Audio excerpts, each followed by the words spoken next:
All right, we're live. Episode 86, This Life in Tech. I'm Jason. I'm Ken. Man, we got another Thursday Jason and Ken show. I No, might just Dan. stop inviting Dan altogether to Thursdays. I don't know if he really he really adds anything to the podcast anyway. So, Well, maybe Thursday can be Life in Academia. and then you have your little Sunday thing with him. Yeah, This Life in Tech. We'll kind of like branch out. Maybe it's a natural spin-off. Hey, we were just discussing that. Right? Yeah, so speaking of discussing, class sizes, man. So our undergrad semester started this week. I have 2 classes this semester. What do you got? I have 4. Right. Okay. Monday through Friday, Monday through Thursday. I have a weird schedule this semester. I teach Monday, Wednesday, Fridays from 8 to 11 a.m. Each class is 50 minutes. On Monday, I have 1 class in the afternoon for 2.5 hours. That's once a week. I have nothing on Tuesday, Thursdays. Wait, do you like the once a week longer classes, or do you like the multi-day I hate it. shorter? Honestly, I hate it, but it's the one class that needs to be 2.5 hours. It's a graphic design studio. Mm-hmm. So the other classes go 50 minutes. Before I know it, everybody's starting to pack up their stuff, which is my cue to stop lecturing. But are yours 2.5 hours, 3 hours? Hour and a half. Hour and a half. Yeah. I have 2 math classes. One is Monday, Wednesday from 5 to 6:30, and then the other one is Tuesday, Thursday, 5 to 6:30. And then I have the doctoral class, which is 3 hours, 20 minutes, something like that. This quarter, it's Monday from 7:30 until 10:25, or I don't know, even know, man. Dude, I stopped trying to remember how late it goes because it really doesn't matter. And then the next quarter, it switches to Tuesday. You just cut out. Something? I don't know, man. I'm here. I can hear you. Can you hear me? Let me. Maybe you need to charge them. Oh, they're charged. There they go. Oh, well. I've never preferred the 3 hour or 2.5 hour course. I feel like, like this summer I taught a grad class and it was 2 nights a week for 4 weeks. Now, granted, these are adults, 30, 40, 50, even had a couple 60-year-olds. I can hold their attention. But when we're talking about 18-year-old kids, a 50-minute class is perfect. Mm-hmm. They start getting antsy. Oh my God, my Facebook's going off. Hey, what's everybody doing for lunch? Okay, that's great. Yeah. Do you have a preferred class size? Well, see, that's the thing is I prefer the smaller classes. Now, like my graphic design class, that's a class that anybody can take. So I have 17 in there, of which this semester, 14 are women. Interesting. And only 3 guys. Normally it's more guys than girls. Right. But, like my other classes I teach, like management of IT, that's a 4,000 senior level course. I have 5 people in there. Do you like that? Do what? Do you like the 5 people class? I love it. I hate it. You know why I like it is because we have in my room, I should post a picture on Twitter. We actually have a couch. And we can actually all just sit on the couch and just chat about the stuff. So I like smaller classes, but Lipscomb has a requirement. You have to have a minimum of 6. I don't remember. I don't know what it was at Capital, but for undergrad, but you have to have 6 because if you have 5, 4, 3, or 2, it doesn't count towards your hours. That's right. Well, because they also have a problem breaking even on the overhead. How much they're paying you, the space, the electricity, so forth and so on. Yeah, so, my class sizes have always been relatively, I would say 8 to 10. My first semester I ever taught Intro to Programming, I had 27, and 15 of those students were from Madagascar and probably knew more about programming than I did. So that's the biggest class I've ever had. Now, I'm teaching a new class with 2 other professors in the spring, open to the entire school. We're expecting over 100. And it's called Zen and the Art of Computing. Oh, sweet, man. That's a cool class. Yeah, and then I got one of my graphic design students did a phenomenal poster for it. So, we're doing different topics like, how computing started, I'm actually thinking, I'm not 100% sure on it. I think the school will have art tech, which probably means I'm going to do it. I was thinking about inserting an RFID chip in my hand. Sure. Just to try something. Because if you have blood, and like we just talked about before we started, if something's a little bit crazy, it attracts people. Well, I might as well call the local news in and say, local man gets chipped. And then, yeah, why not, man? You know, and then in my idea, if universities ever adapt to a co-op profit model, then if you're attracting more students, why shouldn't you financially benefit from that? It's you entertaining them. It's you putting out the content. Like, see, this is something, for me, there's a Goldilocks zone. And it might be because of the subjects too. Like, for instance, I have linear algebra, which is typically a junior or senior level math course at Capital. And I've taught it twice, and it's small. And my understanding is it's always small. And dude, an hour and a half is a long time to talk about linear equations. Because, of course, and part of it too is being online. But I've had small classes on campus too. And for me, given the subject matter, it's really not that different. If you're a student, your incentive is to stay quiet, because if you speak up in a small group, you stand out easier. Yep. Right? So for me, like 20 to 40 is the sweet spot, because it's not so many that it's unmanageable, but it's enough that there's at least a handful of people, and it'll typically be the same handful of people all semester that will talk. And so then I'm not stuck talking for an hour and a half straight, because that sucks, man. You have a team grading, or do you do it all? No, we don't have any TAs at Capital. Now, when I taught at Cal Poly, I taught one of the college classes, so all the majors took it. And it was essentially an intro to technology, or how do you use technology in business? And man, there must have been 120, 150 people in that class. And I loved it. I loved it, man. Let me show up and entertain. I'll do it all day long. I loved it. By far the best class I've ever taught. Yeah. Yeah, I like the smaller classes, but you know, I have one class that I teach every semester. I built it. I created it 9 years ago. It's called Future of Computing, and basically take all major topics, artificial intelligence. 1 week, we just got done with automated cars. Yesterday, I showed them the Tor browser and took them through a really expensive firewall and how it just pokes a hole right through the Lipscomb. And all I see is yesterday was so satisfying because eyes are popping open, and I'm taking them out. And I preface it. I'm like, please don't go buy guns and drugs. This is educational purposes, but I want you to show that, like, this is how much society's changed. If you've ever watched The Wire or Law and Order, you don't have to go on some bad part of town to buy drugs and guns. And they were like, can you buy rocket propelled grenades and thermal vision? I'm like, let's go look for it. And we found thermal vision. Sure. And it was like, that's why I like the freshmen, because sometimes it's just opening their minds to realize there's a whole nother world beyond google.com. Yeah, well, and you see this at larger universities, man, where somebody as a faculty member is an expert in a given subject. Okay. And then in addition to a normal, like, major teaching load, like your major courses, or even maybe some gen eds here and there, they'll have every so often a course that's in their expertise that they put on, that's an elective, right?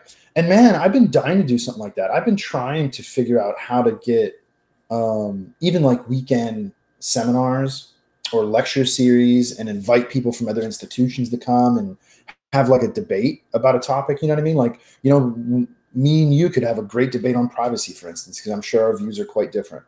But how else are you supposed to disseminate information and get people to actually think about a topic, which to me is part of the spirit and the purpose of the academy, is to foster that. Yeah, no, I agree. And that's why I liked my class. It's the one class I brag about more often. We hit on topics I think going to interest a minimum of one person every week. Right. Automated cars is a big one. The kids were arguing about Tesla. Oh, and I've been working with the local Tesla dealer to see if they can bring a car to take us on an automated test drive. I mean, where else in a small or a big school are you ever going to find a professor who's going to go out and see if he can get a loaner? Yeah. An automated thing with his class. And you know, those are things I want the students to experience, not just sitting there droning on and on. Well, and I'll tell you, man, one of the things I've tried to talk about as part of the faculty group at Capital is my experiences at a Cal State, where because of its size, the student clubs have an enormous amount of power. I think we mentioned this last week, right? An immense amount of power. And so one of the things that, unless you're part of that system, you don't know is every Tuesday and Thursday between certain hours, campus shuts down. And that's student group time. And that's when the student clubs meet and have events. And so, you know, if I wanted to do like a guest lecture on a topic that I wanted to think about and talk about or get people hyped up about, I would go to one of the student clubs and be like, hey, man, they called it U Hour. If you don't have a speaker on these dates, let me know, man, and I'll come in there and entertain everybody. And I would have great discussions with huge groups, hundreds of people. And you actually got to exchange ideas. You know, I don't know that I would want something larger than that because it starts to get diffused and you can't really interact because you only have like an hour. And by the time they get their pizza and eat it and all that shit, it's really like maybe 40 minutes. But you could do that. Sure. But yeah, man, I don't really dig small classes, like less than 10. Mm-hmm. I'll do it. I mean, it's a class. I'll teach it. Sure. I like the subject, and part of it, I think too, is teaching style. You know, some people like to just lecture and they don't really want to have a discussion. I'm not judging that. Okay, then maybe a smaller class size is better suited to you because you have way more control. I don't like that. I've actually, one of the things too, I don't know if you've ever had this, man, especially because the last couple of years, semester after semester, I've been teaching like 5-7 courses, man. And my voice has started to take damage, like a singer singing too much. You know what I mean? Like Trey had a soccer game Tuesday night. I got into work yesterday morning, back to back classes. I'm like, oh, I'm gonna have to bring in tons of water. I was just going through it, but I haven't had that issue. We used to have grad classes that were all day Saturday. That's how we used to do them when they first started. Yeah. So we would lecture 8 hours on security and things. And I had no voice the rest of the weekend, like none. Oh, man. And so we finally switched that because no one wants to spend 8 hours at school. Why we ever thought that was a good idea, I don't know. It fit. It was a good idea. I mean, rooms were available. I don't know. Golly, it was just horrible. Never. Well, like our graduate classes, you know, being once a week and being, you know, well over 2 hours on average. That's rough, man. That's rough. Yeah. It's a long time to talk if you don't have a group that's going to talk, which happens sometimes. You only have 2 classes this semester? 4 total. 4 total. Yeah, 2 undergrad, which are 16 weeks. Okay. And then 2 doctoral, which are 8 weeks, and then 8 weeks. Okay. Yeah, so like next semester, so we have our dean worked out a deal with the provost. We would get 3 hours of release time in College of Computing and Technology, CCT, but those 3 hours would be for research. So our goal is this year, bare minimum, to have 2 to 3 papers or speak at 2 conferences. That way, if you multiply that times 15 people in our CCT, we should have more papers than anybody on campus. Yeah. I hate going to conferences. And you know why?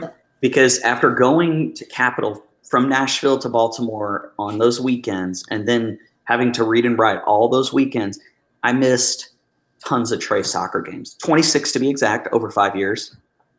And I swore to him the day we left the office, y'all had just said, yes, you're a doctor.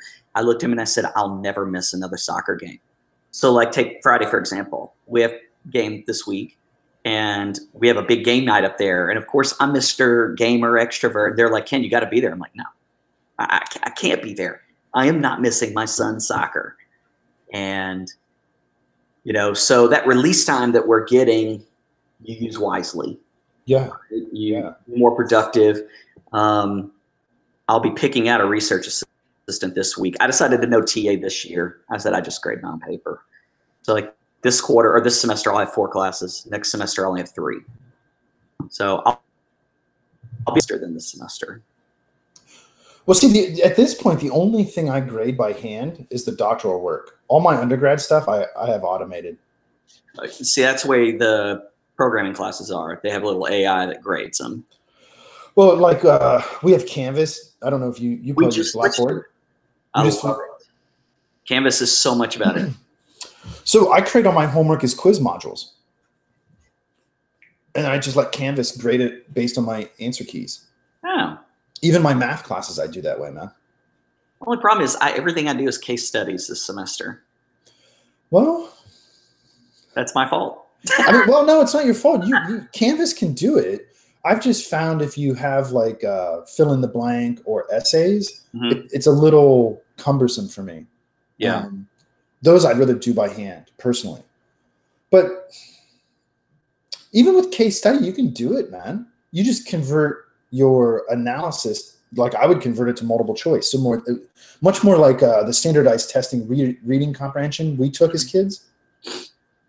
I would do it that way. That's how I would do it. You can do fill in the blank or short answer. I just find the grader for that a little cumbersome.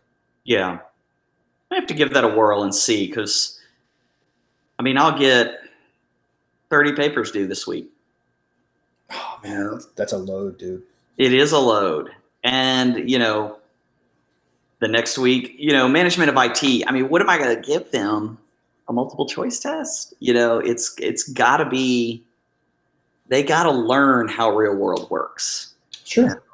Well, and case studies and case analysis and stuff like that is perfect for that. I don't disagree with the pedagogical device. Yeah. You have to protect your time too, man. Yeah. See, so I don't know about you. This is also something that doesn't really, at least in my world, get talked a lot about. And there's not a lot of help in terms of mentorship of, hey, man, people will say, hey, you need to protect your time, but you need to do these kinds of assessments on these intervals because of accreditation. But there's not a lot of, okay, if you want to do this, here's the recipe. Right. No, I would agree. And, for someone who didn't grow up in academia or with parents with doctorates, I'm telling you, I had so many rude awakenings. Hell yeah, man. About the grant money that one day last week, I had no idea about that. You can never be prepared for when a student comes to your office crying because their parents are getting divorced. Yeah. A student fainting in class. No one got shot. She just fainted. Look, these are things that maybe that's just that's just life. I just didn't know about. And even to this day, I still learn something new every week, so it's just really strange. Academia is so much like corporate America, but so different. In some ways, sure, man. Yeah, I just try to keep in mind, what am I really supposed to be doing here? You know what I mean? And so at some point you have to go back to like learning objectives or whatever. And you have to assess. I mean, that's just part of what's going on. Sure. But that doesn't mean you have to allow it to dominate you. You know what I mean? Look, I have no problem spending 80 hours a week, let's say, on academia, but I'm not spending 70 of that 80 on grading. Oh, heavens no. But you know what I mean? But there are people that will. Yeah. Because that's just the way they do it, or the way they think it's supposed to be done, or the way they've designed the course.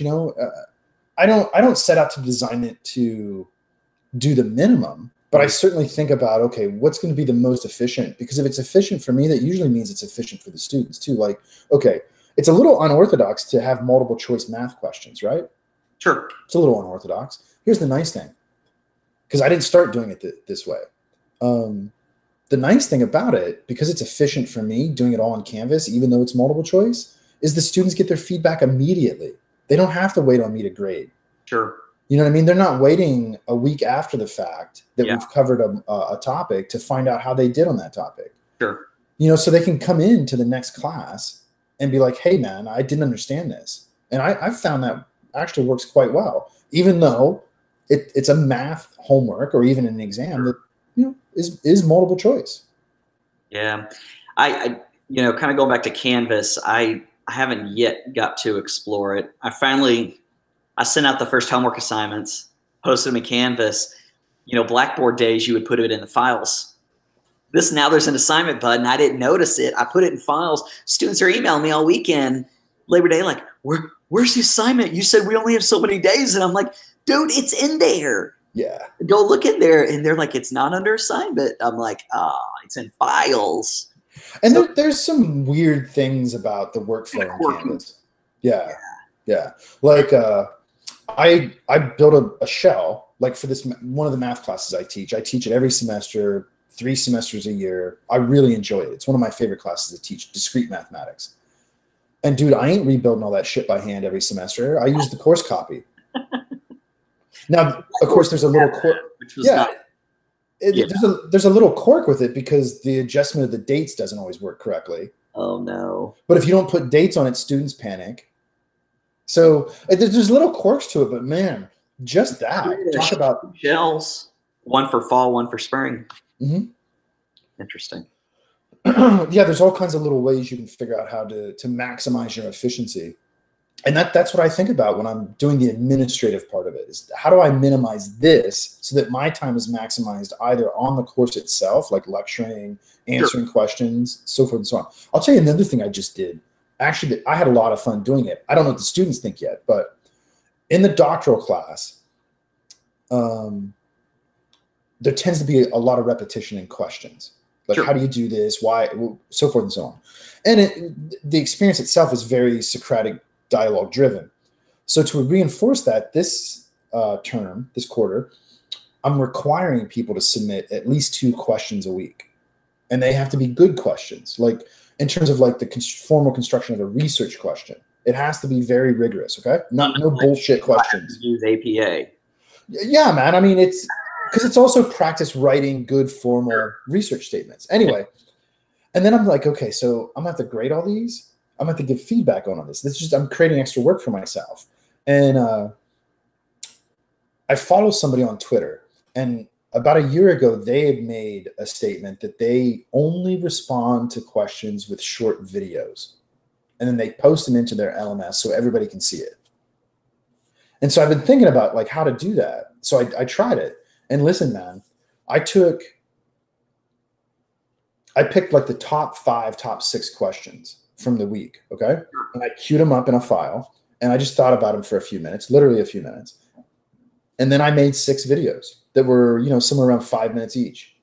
And not only was it way more fun for me than just writing bullshit, but I hope they get something out of it, because now everybody can see it.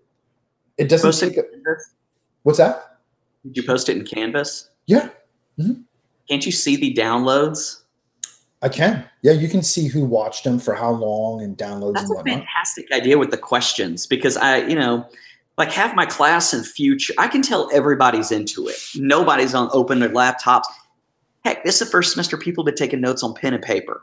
That's blown my mind. Yeah. But, I can see that some people want to ask questions. They're just too embarrassed to.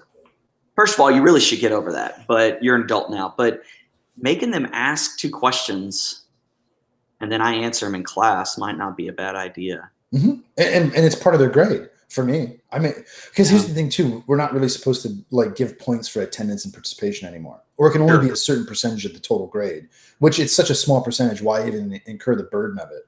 Attendance is another one. So I traditionally haven't taken attendance because I think it's bullshit. I do too. But they're really starting to crack down on it. So the nice thing about Adobe Connect is I can email myself the chat like instantaneously. So I clear the chat, tell everybody, all right, type here, and you have 1 minute to do it. And then I email it to myself, wipe it, and then I wrote a program to parse it. Done. Done. You were like the most efficient person I literally have ever met. Well, because what else are you gonna do, man? Call names, count them? I mean, I've tried that, and I just it drives me crazy. Do you remember when they tried that thing? It's maybe been 5 years. The clickers, and I'm like, yeah. They were thinking about doing it, and I'm like, yeah. And then one of their friends will bring it in, 3 of them, and they clicks them all, and then I know they're all there. Listen, man. At my undergrad, we had to go to chapel twice a week. Hey, 5 days a week here, buddy. Okay. And I don't know how you guys do, but when I was at my undergrad, the way they did it, because we had to walk to the church. It wasn't on campus. We had to walk down the street. Sure. Is when you walked in, they handed you a colored card, and you had to write your name on it and the date. And then on your way out, you handed it to somebody that collected it. And that's how you were graded on your attendance. And if you missed too many, man, that was a suspension. And if you missed too many after that, being on probation, you were expelled. Same way. No joke, right? And they were serious about it. Barcode scanners on the back of their IDs. Okay, so how long do you think it took us to find a friend in the office that made those papers so that we knew ahead of time what color it was going to be, and then we could print them ourselves? Oh my gosh. I bet it did take a week. Well, because the first thing we tried was, oh, my friend's in the bathroom. Can I get an extra one? Or, hey, I lost mine. On the way out, can you give me another one and I'll fill it out real quick? I mean, of course it's going to happen. We're human beings. Stuff, man. Well, I mean, humans are going to do that, man. Of course they're going to do that. The most easiest way to get out of doing something. Of course. But that also tells you kind of like what's going on socially too. Like it's really not that interesting. That's true. So, like you went 2 days a week. Our students go 2 days a week at Lipscomb from 10:55 to basically 11:50. Some days they get out early. Like last week we had convocation, so it went a little long. But like at Harding, like we talked about dress code. We were joking about dress code, and we actually were not allowed to wear shorts. Nobody till after 3 o'clock. So guess what I figured out? I figured out if I put my soccer uniform on and said, "Oh, I got practice today," no one said a word to me. So for like 3 years, it took me about a year to figure that out. And I was just like, dang, this is awesome. Show up to class in shorts. No one says a word. No. Well, like with the chapel thing, like there were times where I went and I actually liked it because of the speaker or what was going on. Yeah. What I would have preferred is if they had a system where rather than requiring you to go twice a week, no matter what was going on, why don't you publish a schedule of what you're going to have and then tell us we have to go X out of Y times per semester?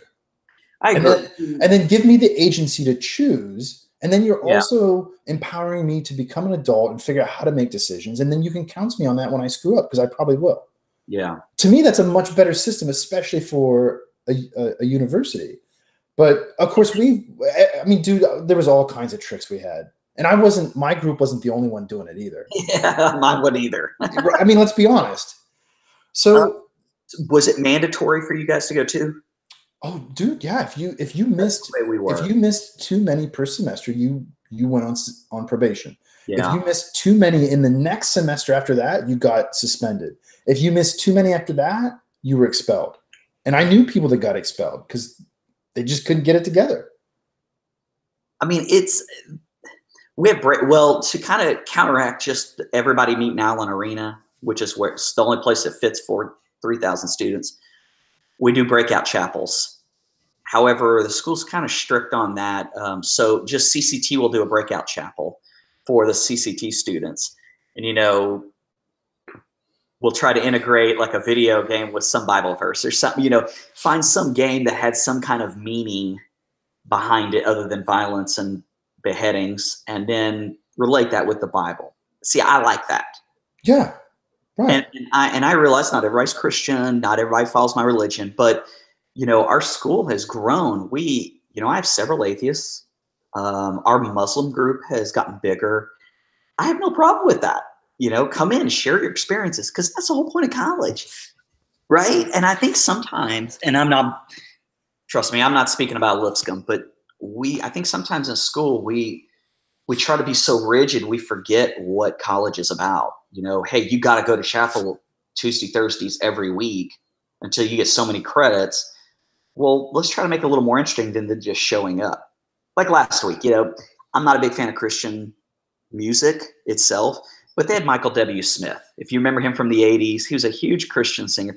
They had him come and sing and play. He lives right down the street from Lipscomb. That was really cool. Not a big fan, but still cool nonetheless. But things like that, having speakers come in, like just last week, and this is something I was going to mention to you. We are looking for people who have done things out in industry that are interesting. And so they have tasked every single faculty member. Like, I'm thinking of all the people I can ask. You or Dan are the only two I could think of that did something interesting. Silent Circle. Some of the others, my best friend Brad works at Dell. He's a salesman. Like that's couldn't be more boring. And I tell him that too. I'm like, dude, our jobs there were so horrible. I get it, man. But yeah, I'm gonna have to get in contact with you about that. But yeah, I think we're trying to expand how we do things, get the students more integrated, and we have game night, Smash Brothers Friday night, and Smash Brothers came way after my time. Yeah, yeah. When I see them playing, I'm thinking it's just button mashing. It's Smash. Well, man, but that is the spirit of it, and really, man, that should be the spirit of in a non-denominational way, and I mean that in its literal sense, not its denomination of non-denominational. That's the point of community in a church, is to bring people together to discover, let's say, a co-ethic. That's my opinion. Yeah.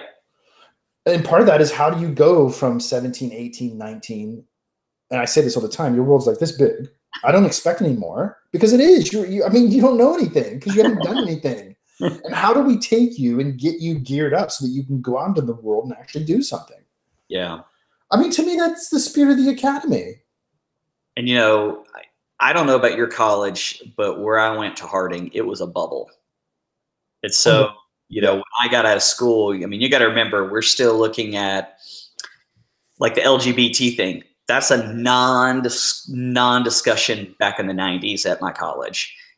And then I get out and I learn there are all these cultures and all these different experiences. And I'm like, why didn't I learn about this in college? And it's just different. And, that's my wish. Is I tell students, I had a student the other day said, I said, what are you going to do when you graduate in December? I'm just going to stay here in Nashville. And I'm like, dude, don't. Yeah, why? Get out. I was like, you've been here since kindergarten. You've been a Lipscomb lifer, Lipscomb Elementary, all the way up to college. I said, they're like, well, I like it here. And I'm like, that's because you don't know how awesome every other place is. And I said, I've lived in Dallas and Oregon. I said, I've been to Baltimore. I said, every one of those cities has their bad, but they have their great as well. I said, you'd be crazy to stay in Nashville. Right. Crazy. I mean, look, man, I like cheeseburgers, but I eat more than just cheeseburgers. And not because I think other things are great too. It's because you don't know until you try it. Exactly. I love Dallas. I loved Portland, Oregon. Gosh, that was a wonderful city. But I tell them, like, expand your horizons. Yeah, go try something. Try to do something. Especially now, because once you get married and have kids, you can't tell your wife, hey, I've always really wanted to live out in LA. Let's move out there. It ain't so easy anymore, man. No. And then you get out there and your wife's miserable. When we moved to Portland for the first time, it rained 35 days straight. Mm-hmm. I thought Carrie was going to kill me. Because she would say every day, is it raining again? Yep. All day? Yep. Why'd you take that promotion? And I'm like, but we end up loving it there. Right. But there's just more logistics. Yeah. And the thing too is the cost of failure is much higher.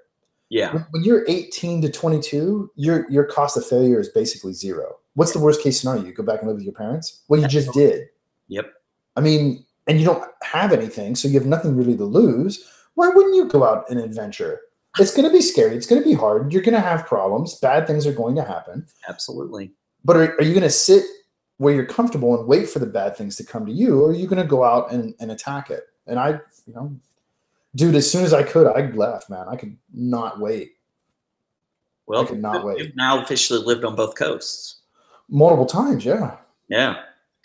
And, I tell the students, I was like, moving from the South to Portland, Oregon was an eye-opener. Sure.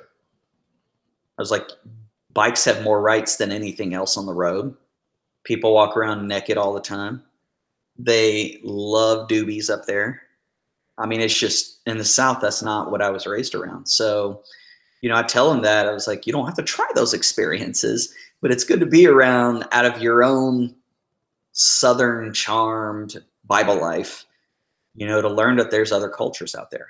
Yeah, well, and try to understand why somebody else might like that and how they're really you. I mean, we're all the same. We just have different internal culture. We have different phenomenology. Yeah. But that's a good thing. I don't want the world to be like me or you or anybody else. I like you because you're you. And I like you because you're you. Hey, I wanted to ask before we get to the end. Yeah, man. I wanted to start like a segment, a part of it. What book are you reading right now? Oh yeah, sure. We can do that. Yeah, what are you reading? I don't remember the title, man. It's a book by Dan Dennett. One second, I'll tell you. Do I have it here?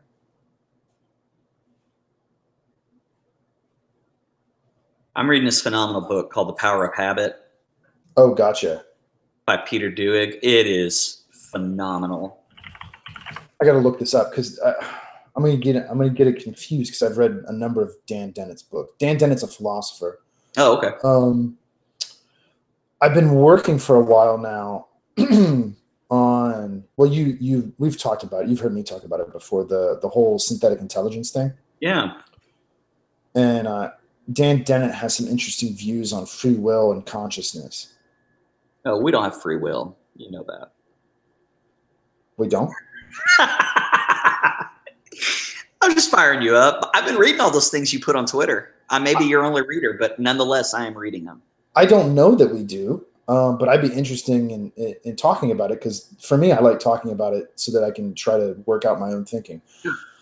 Oh, yeah. So before last year, I read The Mind's Eye. Now I think I'm reading not Kinds of Mind. It's his Intentional Stance book. Yeah, The Intentional Stance. That's what I'm reading by Dan Dennett. How do you spell his last name? DENNETT.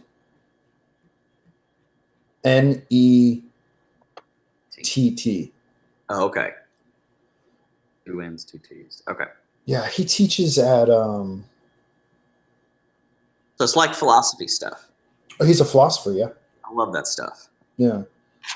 I can't remember Tufts. That's what he teaches. Tufts. Tufts University, yeah. Yeah. If you go back to I don't know if you ever watched any of it or listened to it, but like Richard Dawkins, Christopher Hitchens, Sam Harris, they had that whole group. Yep. Of like the new anti-theists. Dan Dennett was part of that group. I'll put that in my Amazon. Dude, my Amazon book list is insane. Mm-hmm. Like, I have so many things I want. Okay. Oh, he's put out a lot of stuff. Yeah, yeah. Well, I'm particularly interested in his views on free will and consciousness because they're pretty different from other people's. And I don't know that I necessarily agree with him, but, you know, I'm really trying to my friend I was telling you about, the philosopher, his name's Frank. Frank and I are trying to put together a book. And so we'd written a book chapter on free will, and that kind of started this. We co-wrote it and published it as part of have you ever seen like the philosophy of like Harry Potter, The Matrix? Popular, yeah, I've got the Matrix one. Yeah. So we did a chapter on free will for Philosophy in the Dark Tower based on the books and the movie. Oh, the movies were terrible. The first book is the best. Yeah. So I mainly focused on the books because I've read them all. But we touched on the movie a little bit too because it's different and interesting ways that deal with free will. Sure. And that started us talking about because my friend is a philosopher of mind and technology and social epistemology and so forth. So we have a lot of overlap in our ideas around consciousness and artificial intelligence. And so we've been working on this book that deals with certain things that have to do with not so much free will, but consciousness and the nature of it.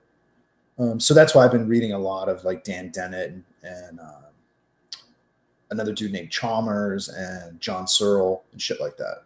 Right. But I try to do, I read pretty fast. I do. So it takes me maybe for an average book a week and a half, if I read every night. Sure. Do you get physical or ebooks? Ebooks. Yeah. The only downside to that is I really like to write in the margins. Yeah, I've thought about doing a show on book, because publishing a book review is a legitimate publication. Yeah. I would love for people to send me free books. If you're out there, I will read anything unless it's romance. Okay. Well, I've thought of doing not necessarily like a book review show, but more of like a literature review show. So it actually has some scientific merit. Sure. But doing it like a vlog instead of a written form. I don't know, man. If you're interested, we could try it. We may need to think about that. Find us a book or two to do that. Mm-hmm. Yeah, I mean, I'll read anything. I'll read anything. I have my preferences. Yeah. Yeah, I definitely would read anything, but I don't want to read romance. Well, I'm not particularly interested. Science fiction in it. I'm not particularly interested in fiction. Yeah. But that's why. Well, I'll read some I'll read some fiction, but really because I end up watching like sci-fi shows. That's my favorite on like Netflix or Hulu or something like that. I don't have a need to read it. Mm-hmm. If I'm going to spend time reading, I'd rather read like like a philosophy book or a nonfiction book. That's primarily what I'm interested in. Yeah. But if we wanted to do like technology books, philosophy books, even religion, man, I have no problem with theology. Yeah. We'll have to think about this. That's my mom calling. I was just about to say, hey, is that your mom calling? It is. Yeah, man, we can talk about that. I still have that research idea that I'm ready to start. So I'll send you a couple emails later today. Okay. We're about to fire up ours as well now that we're into school, and I'll keep you in the loop. You keep me in the loop. We'll go from there. Cool, man. All right. Cool, man. That's episode 86. Have a good day. Have a good rest of your week, man. And we'll get together next Thursday. All right. We'll talk email. All right. Later, everybody. Bye.